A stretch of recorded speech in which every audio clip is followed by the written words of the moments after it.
Welcome to Canada Social Changemakers. My name is Justin Douglas, and today I am here with four incredibly talented and inspiring Canadians. And we'll be in a panel discussion on a very important topic, the Black Lives Matter Movement Canada, a topic that sometimes doesn't get enough mainstream media attention and doesn't get enough real conversation. So today, hopefully, we're gonna have an in-depth conversation with some incredible voices. So to get things started, first we have Asiyah Robinson. Born and raised in Freeport, Grand Bahama, Asiyah is an active community member, using her voice to represent her Black and Muslim communities. She's a core member of Resilient BC steering and advisory committees. Asiyah is also a member of the Iye Creative Community, an initiative dedicated to Black sovereignty. She's a recent graduate of the University of Victoria, having majored in biochemistry and chemistry. Asiyah, thank you for being here. Thank you so much. Assalamu alaikum, everybody. Thank you for having me. Next up, Dr. Devi Mucina, also in Victoria, BC, is an Indigenous Ubuntu from Ngoni and Shona people of Southern Africa. He received his PhD from the Ontario Institute for Studies and Education in the Department of Sociology and Equity Studies at the University of Toronto. He's now an associate professor and director of the Indigenous Governance Program at the University of Victoria, as well as a researcher focused on Black masculinities. Devi, thank you for being here. Thank you so much for welcoming me to the program. And I also wanted to add that I'm also part of the W.H.O.A folks from Malawi, so on my paternal side. And I'm really excited to be hanging out and introducing me to these wonderful, great scholars and thinkers and activists. So I'm excited to be hanging out with you all. Oh, thank you. Thanks. Next up, John Lennard, today in Montreal, is a tax lawyer and partner at Davies, Ward and Phillips. He completed his legal studies at McGill University, where he double majored in common and civil law. He's been an active member of politics and in the not-for-profit sector, including volunteering with Centraide Montreal, as well as being an outspoken member, an outspoken person in regards to political corruption, and has been demanding accountability from our leadership. So thank you for being here, John. Thanks so much. Good afternoon. And rounding out our panel today, the incredible Towela Mkenda in Winnipeg, Manitoba. She's the CEO of W.H.O.A, an organization dedicated to bringing African and Canadian cultures together through dance, song, and storytelling. Her educational background is in the global political economy. She's been very active in the movement towards equal rights, inclusion, and the recognition of diversity. Towela, thank you for being here. Hi, Justin. Thank you for having me. So all four of you, just before we get started, I'd like to do just a quick land recognition. We are in, or I and some of us are in the unceded territories of the Algonquin-speaking people, also known as the Songhees and Esquimalt First Nations. And just to recognize that as we move into Thanksgiving, to give thanks to all of you and to still recognize that we are on colonized land today. So welcome everyone. Just to get started, really open, simple question, maybe not that simple. What is the Black Lives Matter movement in Canada and what does it mean to you? Asiyah, let's start with you. Yeah, thanks so much, Justin. I would also like to just recognize that I am located on the Lekwungen-speaking people's territories, so known as the Songhees and the Esquimalt peoples, and I'm truly grateful for them allowing me to be a visitor in these spaces and to work with them and to kind of be on these lands and find a home here. In terms of the Black Lives Matter movement in Canada, it's interesting to kind of phrase it that way in a sense that I don't think the movement in itself is different across the world and across specific places in terms of like Black Lives Matter Canada, Black Lives Matter Germany, whatever that looks like. But I do think it's important to identify it as a separate thing, only because I think a lot of the narrative is that racism doesn't happen in Canada.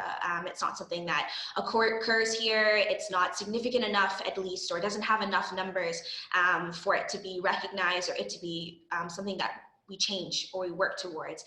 And personally, I definitely stand on the notion that if one person experienced racism, it's enough, and it's enough for us to work towards, but that's not even the case. It is widespread. And the movement here in Canada, I think, is it's my life. It's not a separate movement. It's not dedicated or specified to a time range or a zone or last month. It's a constant progressing movement. And to me, what it means is a movement towards my identity, a movement towards my people. It's an understanding and a representation and an appreciation of my ancestors, of my rights to speak, to live, to breathe, to dance, to express, to have my faith, to practice any way that I'd like, and to be not tolerated but accepted, to be appreciated, and to be listened to and understood. So the Black Lives Matter movement, to me, it's not a new thing. It's definitely something that has been happening and will continue to move. And for me, what I only hope to contribute to it is that I help make this movement and this process easier for the next generation and for the following generations that are coming after that, because this is also a never-ending movement. This is a process that we will be pushing for, I feel like, for time immemorial. But it's something that I hope will bring more celebration than hardships, will bring more recognition and appreciation that it has violence and outright kind of torment. So yeah, thank you so much. Thank you, beautiful opening. Devi, do you want to pick up on that? I was going to say, yeah, what sister said. That's exactly it. But I also want to sort of by acknowledging that I live, work, play on the territories of the Songhees, Esquimalt, and Wasanich folks, and that I am grateful that we've been welcomed here with my family. I think just sort of, I think I'm going to be reiterating the things that Sister just said, but I think it's really is important for folks to understand the dichotomous sort of realities that have been created about Black Lives Matter in terms of what happens in the States, what happens in Europe, what happens in other geographic locations.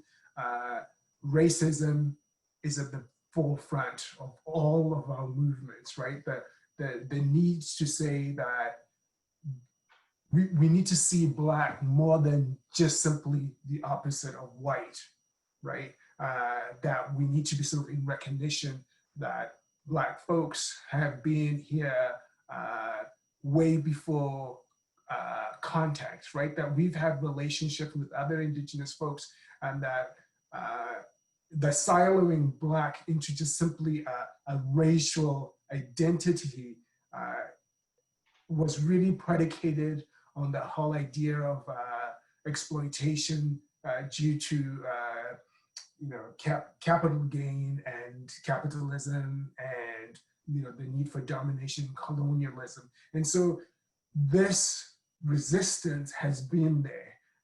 But the problem also is that as we've been trying to sort of establish ourselves, we've been also fighting within the narratives of colonial identities. And so really the difficulties is to try and sort of hold up the diversities of Blackness, into that Blackness is indigeneity. Blackness is not just simply limited to a specific shade, that it's the range of diverse bodies that intersect with so many other identities, from gender to sexuality to politics, and that they are it's a range of being. And so trying to bring that up, whilst also recognizing that the predominant sort of identity has been the exclusion and the oppression and the racialization of Black people. And so as we respond and attend to that, part of us talking about Black Lives Matter is to say that is not only it. There is much more that we need to pay attention to, and that if we only pay attention to our oppression, then we never have an opportunity to come together and to talk about our diversity, and to talk about the knowledge and the history of culture and knowledges that exist within us, and how do we bring that up, and not just simply as bringing it up for the entertainment or for the well-being of other people, but primarily to center ourselves. Because when we center ourselves in our community, then we have something collectively to offer to other communities and to other folks. Thank you. That's great. John, I'll throw it over to you. Thanks again, Justin, for inviting me to this discussion this afternoon. I'd like to acknowledge as well, I'm in Montreal, so it's the traditional territories of the Kainai and Kahaka people, diplomatic meeting place of a number of different nations, but I did want to acknowledge that as well because I do think it's important. Black Lives Matter, what does it mean to me and what is it like, particularly in Canada? Well, I found it, the past few months have been extremely enlightening. It's forced a lot of, I think a lot of reflection amongst a lot of people, including myself, frankly, right? We get busy constantly with our day-to-day lives. And I think over the last few months, particularly in the context of the pandemic, we've had a lot of time for sitting back and reflecting and really absorbing what's going on in the world today. And I think the Black Lives Matter movement now in particular has really taken off, and it's really starting a lot of conversations and forcing us to really think about the extent to which society just on a very fundamental level has been unfair to many of us, including in particular Black people, and the extent to which it's completely permeated everything we do and everything that exists in society. And that, to me, I'm very grateful for the Black Lives Matter movement for having highlighted that, for having really brought this to the forefront, because it's really a conversation that we have to start having. We, especially in Canada, we're always comparing ourselves, I think, to the United States and the situation of Black people in Canada versus the situation of Black people in the United States. And there's almost this sense sometimes that the things that are happening in Canada or the status of Black people in Canada is somehow better, that we have nothing to complain about, that we you know, we're a friendly nation. What is everybody complaining about? And I do get that sense sometimes when I'm talking to people who are not Black, who seem to have that fundamental reaction that, well, is this really something that really should affect us here? Or is this really an American thing? So having that conversation with people to explain things that some people might not ever know or might not even be aware of, has been really enlightening over the last few months. I'll give you an example. You know, we don't discuss the concept of slavery in Canada, right? We don't discuss for us, it's almost as though slavery in Canada was not something that ever existed. And we don't discuss the consequences of slavery to people, Black people who are in Canada today. We just don't discuss it because it wasn't as fundamental to our nation's founding, call it, as it might have been in the United States. Therefore, somehow it didn't mean much, or somehow we can just kind of ignore that history and assume that everything is okay here. I think we need to start having those kinds of discussions amongst ourselves and amongst with our fellow citizens who are not Black, to make it clear that there are still things that are residual from these antiquated eras, and that we have to make sure that we address today. Thank you. I think that's something we're going to dive into a little bit more too, the difference between Canada and the US, and thank you for bringing that up. Towela. I truly agree with everything that's been said thus far. I was going to dive into the US and Canada parallel also, so maybe I'll hold back a little bit. But before I talk further, I need to acknowledge that I live on Treaty 1 territory with the Ojibwe and Cree, and I'm very, very honored and really, really grateful to be able to inhabit here. And just wanted to recognize that before I move on.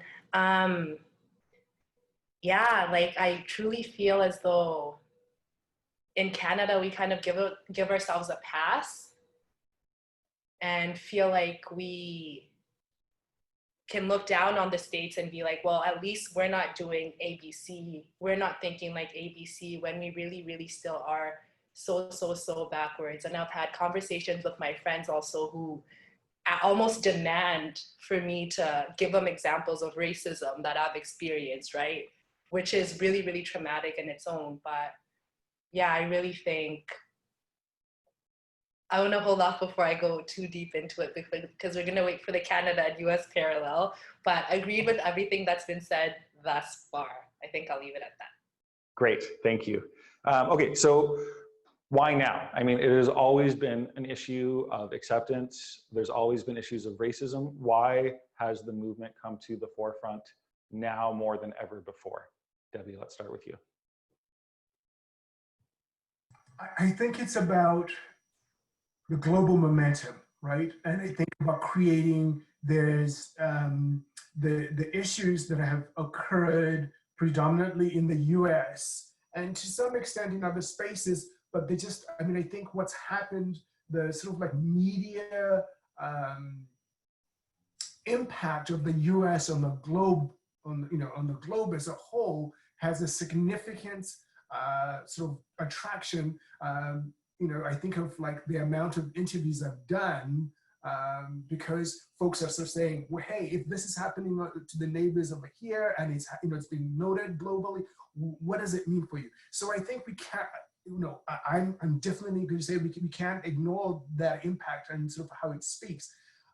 Having said that, I want to sort of say that Canada has a very particular history that is long, and I really like, John, that you had brought up this, because I think if we look at activism around Black Lives Matter, it is like, whether it's in Toronto through, the riots and protests that happened in the 60s, or even through the Marcus Garvey sort of like coming out and speaking to the Black communities and trying to sort of say, let's sort of agree.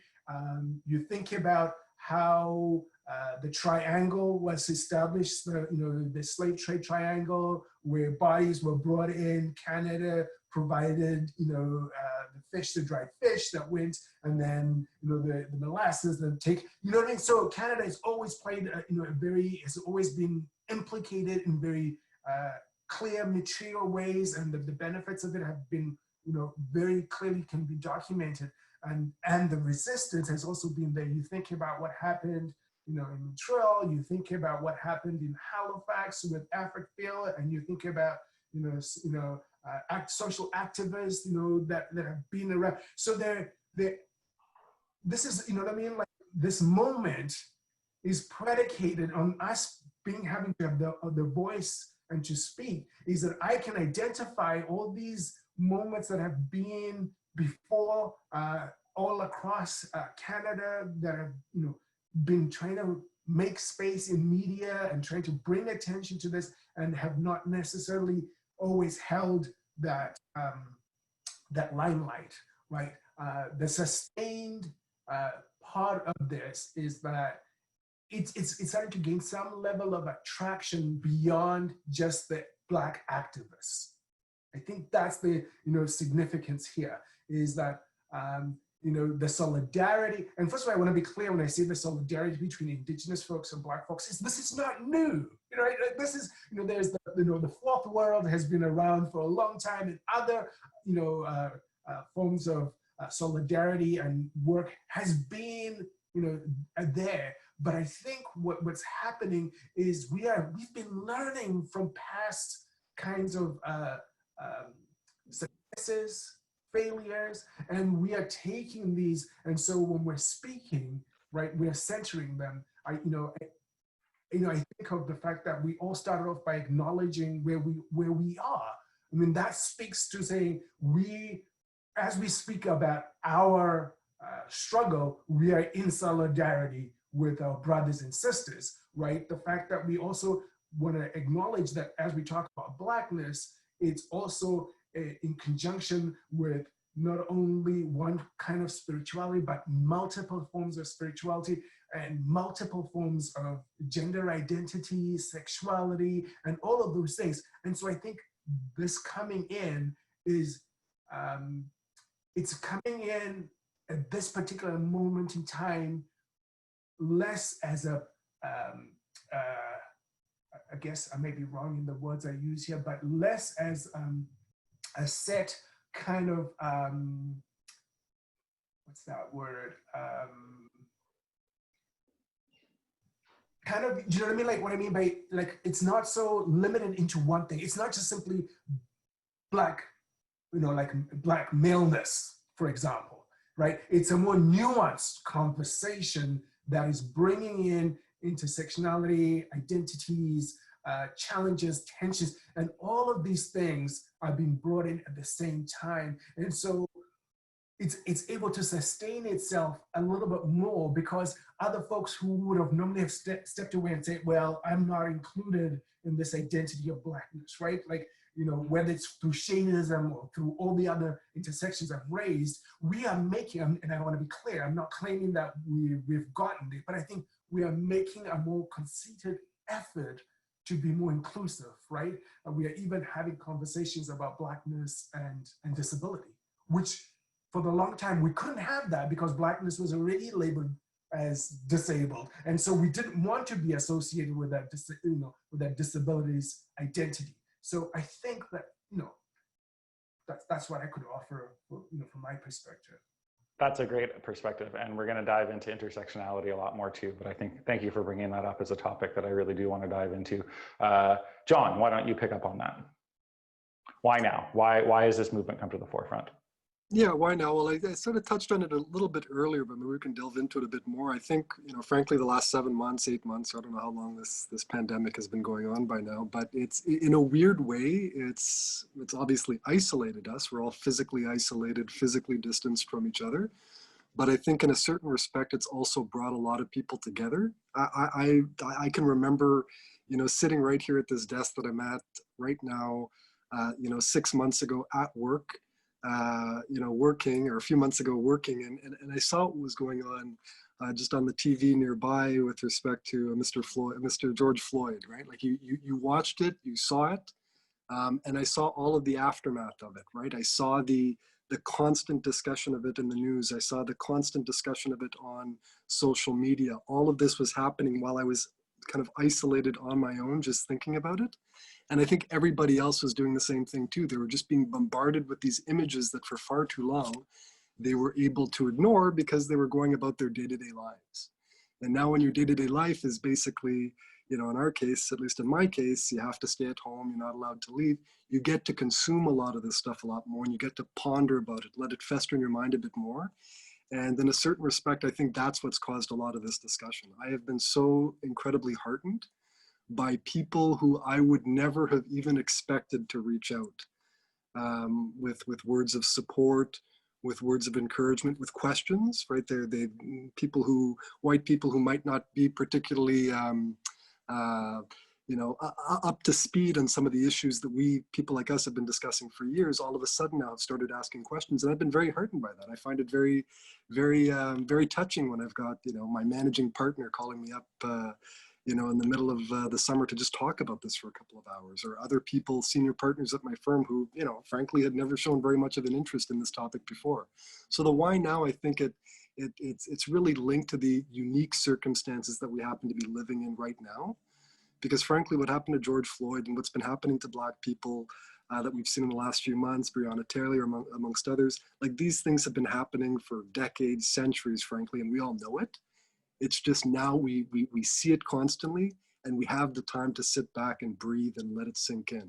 And because we've been having that chance to just let it sink in, I think it's really taken root. And that's why I think, you know, now has been such a tremendous opportunity for these discussions. You guys are picking up on all the questions I want to ask later: allyship, tokenism, these things that I really want to dive into. But still, Towela, why now? What's your impression of what's going on? Being too like mainstream, I really think social media has a huge part to do with it, and things like Black Twitter and us actually having somewhere where we can go and congregate and really talk about things openly, honestly. And so yeah, I really agree with everything. Wow, you guys, so thoughtful. That was a really I'm learning a lot, and that was a really, really, really interesting perspective. I never paralleled actually being in solitude and having to really sit and think and absorb everything as to why maybe people are caring more, but like as Asiyah said, this has been our life, right? It's been my life for as long as I can remember. I think for me, it was just the repercussions that would come. So am I gonna get suspended for doing ABC? Am I gonna get fired? What's gonna happen afterwards? And that's kind of how I would choose whether to speak or whether to keep things to myself. But why now? I would say momentum, social media, and like John said, really, really sitting and having time to think. Great, we'll round this question out with Asiyah. Your thoughts on why now? Yeah, and as Towela said, I definitely agree with everybody in terms of that. It's like this oversaturation.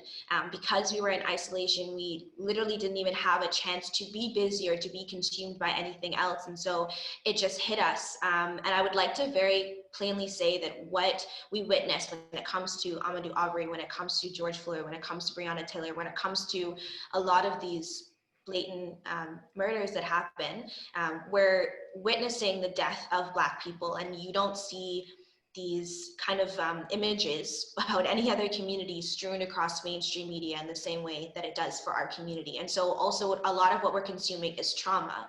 But why it's different, I perceive this time, is because as well as us being able or having to consume and being oversaturated by all these images, we've also learned a new vocabulary. We've learned how to express ourselves better. We've learned how to better describe what it is that's going on with us, what it is that we understand, how it is that we're processing. If we think about the way that our ancestors and historically people go through the same things, they witnessed the same things, and sometimes lynching and things like that, and it's the way that they were able to describe it.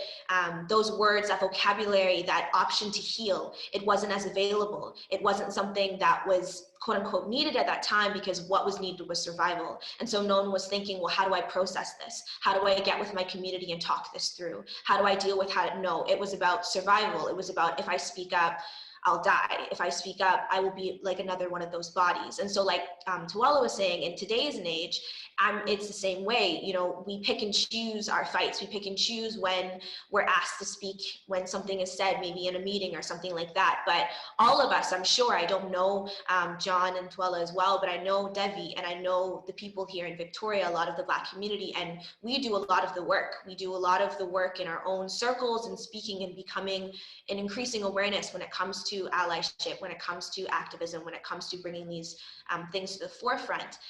And so it's not as though we started this work as soon as the momentum started, but it gave us an open door to push through, to say, okay, well, we've been given the stage now, and we're going to take it. We've been given this momentum, and we're going to push forward. And we're also not going to burn out as fast, because we also know how to heal. We also know how to take that step back and put ourselves into our communities, and to take that step and just breathe with ourselves and be mindful of what it is that we're going through and what it is that we're feeling. We've been learning the vocabulary to process that. Are we there? Not at all. But I think that's also part of it. Being able to recognize that this is, like I said before, it's a never-ending process, but it's a marathon, not a sprint. And a lot of this also has to do with our own healing, our own working from a place of spirituality, as Devi was saying, and not from a place of trauma or hurt or pain. And I personally also believe that's why it's been pushed forward as well, because we're also not, I think a lot of the resurgence isn't just about kind of going out there and being angry about what's happening. It's, we need to show up for our community. We're showing up for these families who've lost somebody, because we feel as though we've lost somebody too. Just because it's happened across the water doesn't mean we don't feel that impact. But we're not always showing up in an angry way. I won't say we don't sometimes, but we're also showing up in a way to say, you need help, and we're here to be we're here also to be your voices. We're here to represent those who cannot represent themselves today. And I think that's also why it's being pushed, and that's how it stays in the discourse. Just yesterday, I was up island in Pachidat Nation, thankfully being able to be welcome on those lands. And I was visiting a group of people who are basically standing up for what they believe in. And I think the COVID has also pushed a lot of us. It's pushed us into isolation. And when we think about what it's done to people's jobs, when people have been losing their jobs, people have been losing their capacity to be in one place at one time, but that also in some ways has been a little more freeing, because now people are going where their will takes them. They're going where the movement takes them. They're not tied down in the same ways. And so it's been quite a blessing and a curse. But I think that's how it stays in the discourse. That's how we keep this momentum up. Yeah, thank you. Yeah, it's a great transition into my next question too, in terms of trauma healing. But what are the goals? What do we, everyone hope to achieve from the movement? John, let's start with you. Well, I think the name pretty much says it all, right? Like the idea is to make it clear to the entire world and to everybody that we interact with in society from day to day, who haven't really been focusing on this stuff very much for the last how many centuries, that really that Black lives do matter, right? Like that this idea that we have entire systems and entire society, entire institutions that were built, frankly, to keep some people down, and that continue to keep people down, and that continue to cause harm to people, and that cause not just harm, in many cases up to and including death to some people. Like this is something that has to change, and that's what I think the ultimate goal is. I think the ultimate goal has to be to finally break through, right? Like we understand, I think, notionally or intuitively that racism is bad, right? That being mean to people, that making fun of people or doing bad things to people because they're Black or because of whatever other reason is bad. What we haven't really done in the last little while is had a thoughtful discussion or a thoughtful time to reflect about the entire institutions, the entire systems, the entire societies, and how they operate and how they're built and how they, frankly, were built to keep people out. And so those are the kinds of things that I think we have to start kind of moving towards. It's not just about the individual level harms that people do one-on-one to each other. That's not what racism is. That's part of racism, but that's not all that it is. Racism is far deeper. It's far more embedded in everything we do. And that's the kind of stuff that I think we have to start really addressing in a more fundamental and disciplined way. Thank you. Towela. I know those mute buttons every time. I'm here. So for me, I think I've shifted from being more combative to being, to trying to conserve. And so to conserve my energy, to conserve Black lives. So taking a more nurturing role instead of rah, rah, rah, like, I'm also getting older and I'm getting tired. And so really being more, really being more logical with how I take action. And so yoga, more meditation, more healing, and holding those spaces. And for Black mental health, I have a really close friend, Nampande, and she actively always has events at least once a month for Black mental health. And yeah, so I've really switched up my approach these last couple of years. I still use my words as much as I can, but for my community, I'm more about conserving our lives, conserving our energy, because as Asiyah said, it's a long process and a long battle ahead. So trying my best not to burn out and just providing and holding space. Yeah. Asiyah, do you want to pick up on that? Yeah, definitely. I think I'm I have a lot of energy. I'm a very energized human. So and my brother Devi can speak to that. I'm like I flip from everything to everything. So in terms of showing up, I show up in a lot of different ways, and I'm sure when I get older, I will also less being rah-rah, and I think my parents would appreciate that. But as of now, I'm currently showing up in the ways that I do. That being said, I think in terms of what this movement's hoping to achieve, when I think about Victoria specifically, and Devi and everybody kind of spoke to this earlier when they talked to and spoke to the land acknowledgements, is this idea of Indigenous liberation and Indigenous sovereignty, and really just not just saying the territorial acknowledgement and recognizing that these are unceded territories, but how do we therefore give back that territory? How do we therefore gain those sovereignties and that freedom for those people? So when I think about Victoria and I think about the appreciation that I have for the relationships that I've built, for me, an important part of this movement is how do we show up for our Indigenous cousins? How do we show up for them on these lands, and also make sure we're not tokenizing our relationship with them? And I think as Black peoples, our relationships, they're so core to who we are. And I think we find that so structured within Indigenous communities as well, and fluid within their families. And I was just adopted by an Elder Rose Henry, and I find that to be a liberating thing. I feel so thankful for that. So when I think about Victoria specifically, that's what it looks to. But when I think about worldwide and globally, as Black peoples, we exist on every level of the socioeconomic scale, every single level, from the very, very top to the very, very bottom. And so when we're talking about Black liberation, when we're talking about the Black Lives Matter movement, it's about everybody who exists in any of those scales, because we exist in all of those scales. We exist at all levels. So we're not just talking about liberation for the middle class Black man. We're talking about our unhoused population. We're talking about our substance users. We're talking about our immigrant communities. We're talking about those without proper access to food. We're talking about quite literally everybody. We're talking about those who exist in structures that are oppressive, but they have to be in to be able to feed their families. We're talking about every single structure and level. And so when it comes to an overarching goal and an overarching vision, what I hope to achieve and what I hope we all work towards is kind of this unified vision of what does a liberated society look like for all the peoples, and not just those who are Black, because the understanding is that when you do free the Black man, it's freedom for everybody. So it's not just about Black liberation, a Black agenda.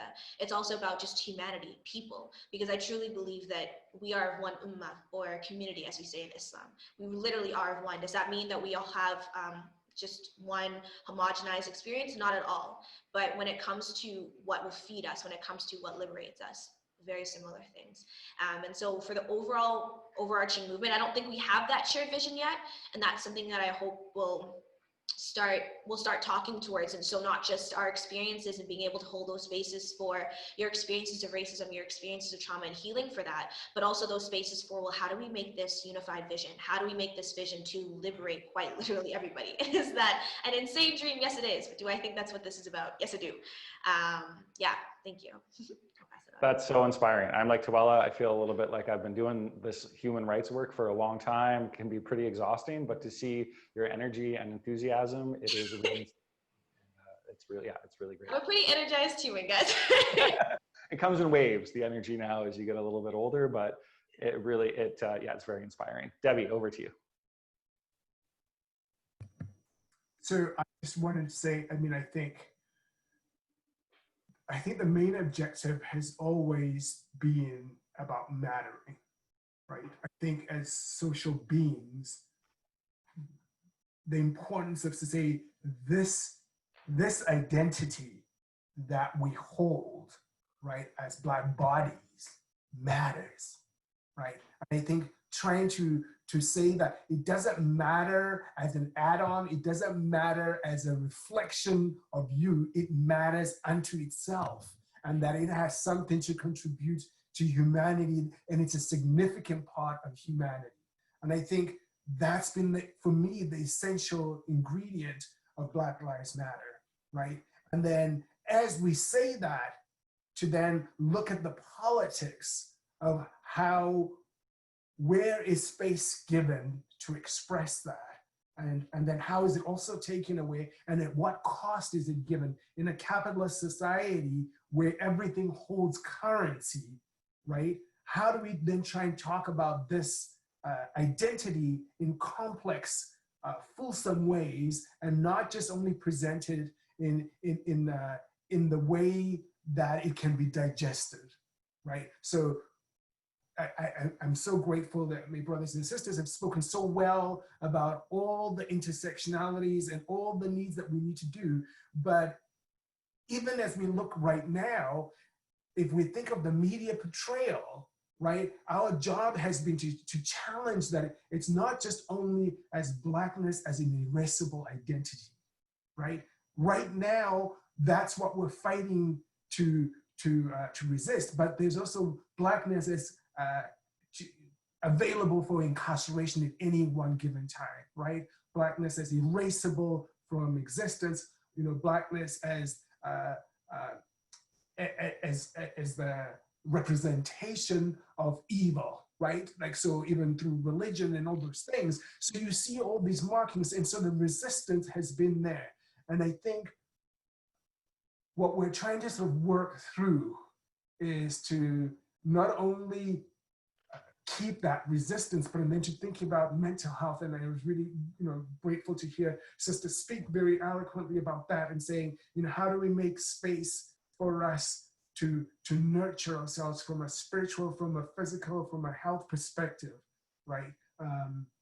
So that's important too. But then I also think at the same time as we're thinking about those things, when I was thinking of my young sister, talking about how much energy she has, and I think part of that is also then making ourselves available to say, how do we share what we've learned and to mentor our young leaders, right, to go forth and to hold all those things and for us to bring in the elements.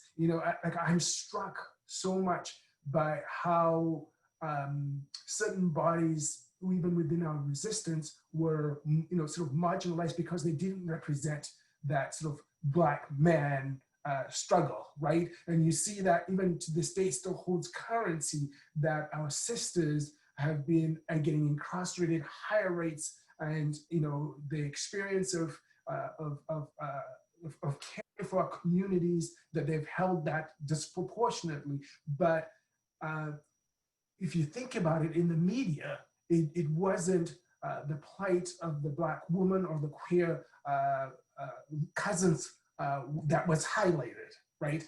There's still a particular trope that can still have currency over others. And so part of our jobs is to trouble that, whilst also recognizing that that can be a currency to beginning a conversation that is broader. And so I think the end goal is really about talking about true liberation for all of us, and trying to create a revolution that is not only just simply about centering Blackness, right? Because then that just simply, all that does is the representation of replacing, if we go back to Francis Fanon's work, right, of the representation of the Black body with the white body with the Black body. And that's not what we're trying to do. I think what we're trying to do is move way beyond that. And, I think of the work of Afua Cooper, right, which has been so instrumental in educating us and thinking about, the deep-seated challenges, and then also thinking about, ways of coming in, and that we come in, when we come in here, how do we come to Canada? What are we thinking about?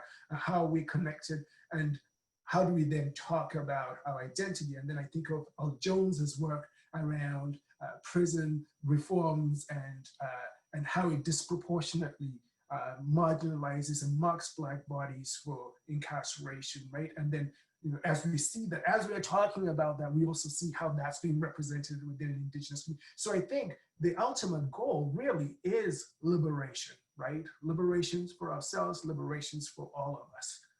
And I think that's, it's a difficult thing at this point in time, but our commitment has never wavered, because we have always been marked against it. And yes, we get tired, and yes, sometimes we don't have the space, but that commitment to that work has never faltered at all. Thank you.